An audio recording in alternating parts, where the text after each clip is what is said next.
So so that's it. I feel that language is important. No, I agree.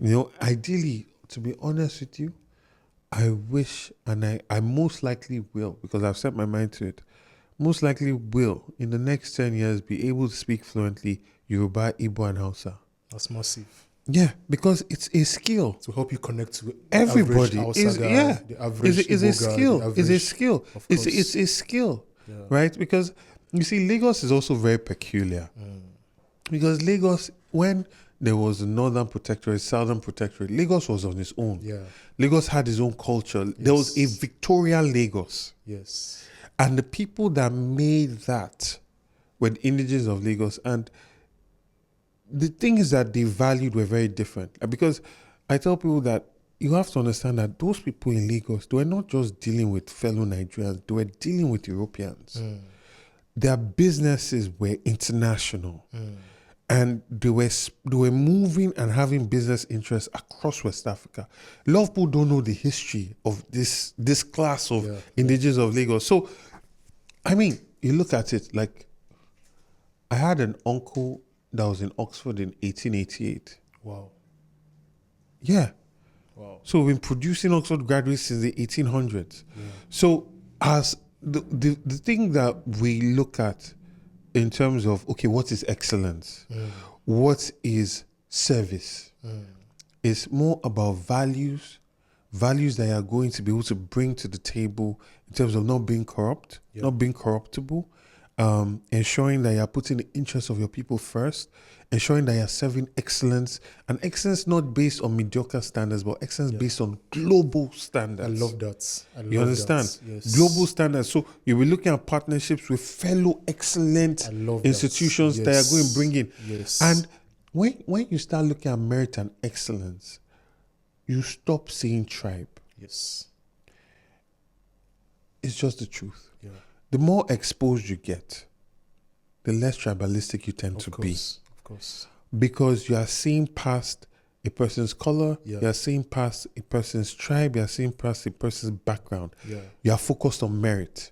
So it's like there was a famous member of the parliament that they're having a debate, and he said he went to the hospital and he got treated by a Nigerian, and the anesthetist was from Iran, and this, that. At that point, if the guy is a bigot or he does not like black people or Asian people, whatever, point is, these are the excellent people that can give you the service that you need in this moment. Exactly. Yes. So you have to, in that moment, see past the color of their skin, or where they are from, or the God that they worship. Yes. Because you are focused on a service. Yes. And this tribe thing has really held us back as a people for a very, very long time. It has held us back as a people. So I'm just trying to give you some context to there was something that they did on social media. They went and took tweets that tweeted in favor of, what IPOB was then is not what IPOB is now. It's morphed into something else. Morphed into something completely else. Yeah. So he took these old tweets that I supported and I pushed out the idea, because at a point in our story recently, there was a lot of animosity towards the Southeast. Yes. Whether it's the checkpoints that were existing every 5 minutes, I think they had Python dance or something dance that Operation they had. Python dance, Operation Python dance. And just the level of intimidation and negativity towards them. And see, my value system is to stand against oppression. Of course. Anywhere in the world. Anywhere in the world. Yes. If you go back and look at my older tweets, you see tweets against the oppression of natives of Brazil. See tweets in support of, when I was completely against the attack on Iraq. Because I knew there was no weapons of mass destruction. If you go back, you see there's consistency. Yes, in your belief system. Yes, but what they left out, right? And that's why I say they are good people. Yeah. There was a young man that went through all my tweets, right? Wow. And he brought everything out. He showed tweets that I made about Sunday Igboho, how he's a hero, about Pai Adebanjo, Rotimi Akeredolu. Because when Fulani herdsmen were coming into Oyo, and there was a time where this was happening, Yes. and we're just killing people and massacring people anyhow. And Tinubu was quiet. Tinubu, when they wanted to pass Ruga, water resource bill, Tinubu put out a document talking about ranch and this and that. He was just sidestepping it. Yes, Why? yeah. Because he had an interest with president and he wanted their backing. And he put that his interest above the immediate interest of his people. Yes. People like Rotimi Akeredolu could have run for president. But in the moment where he stood up and said, you cannot keep killing my people like this and get away with it, and started pushing together Amotekun, and other leaders like Sunday Igboho stood up, their tweets were completely talking about that favorably. Like, yes, that for people to stand up for Yoruba nation, agitation to be happening is because leadership has failed. Yes. And I documented all of that, but they will not tweet those ones, you know. Exactly. So it's sad. It's sad Yeah. that, you know, that dog whistle, Yeah.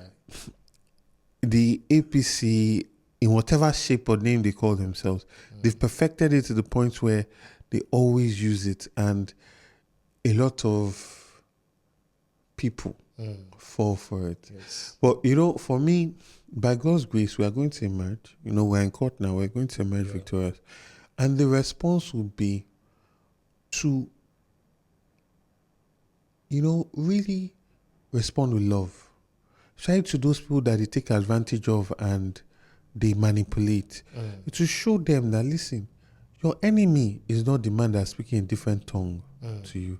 Your enemy is the person in charge of your resources that's still pressing you down. Yes. It's the person that is not making roads to be accessible to your market. It's the person that's creating flooding in your environment so your children cannot go to school because their primary school has flooded today.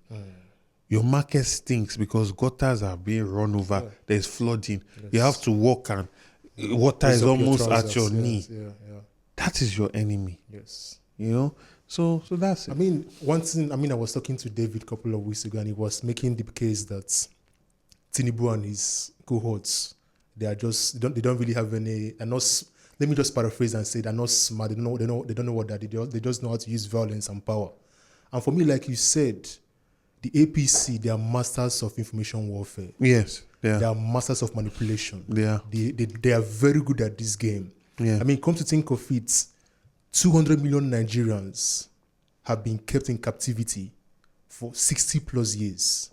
That takes a lot of intellect and smarts and skills to do. It doesn't take a fool cannot just keep Nigerians in captive for that long. It's not possible. So like you said, and I agree with you, you must give these people kudos and say, these guys, they know what they're doing. They are smart at divide and conquer. Yes. Divide us on tribe, on religion, Yes. on things that shouldn't even divide us at all. We should all be together. Like you rightly said, Lagos is a melting pot. Whether you're Igbo, Yoruba, it doesn't matter. What matters is on Monday morning, we're all out hustling. Exactly. We all want to get bread for our family. Exactly. We don't care whether you're speaking Yoruba or your Mama Chinedu or your Kolade or whatever. What matters is that we just want to go out, earn a good living for ourselves, come back securely to our family, live a good life, have light at the end of the day. So those things, but they found a way and it works. And this is what I wanted to ask you, because this Mama Chinedu thing and what we saw in your election, it was so disgusting for me to see. And for many other Nigerians, I would believe that we are still at this level where tribal politics is still playing a key role. But you know what it is. Yes, I would say that it's intelligence. But there's different applications of intelligence. There's an intelligence that you would apply where your people will be united towards a common goal, which is to create the most excellent, most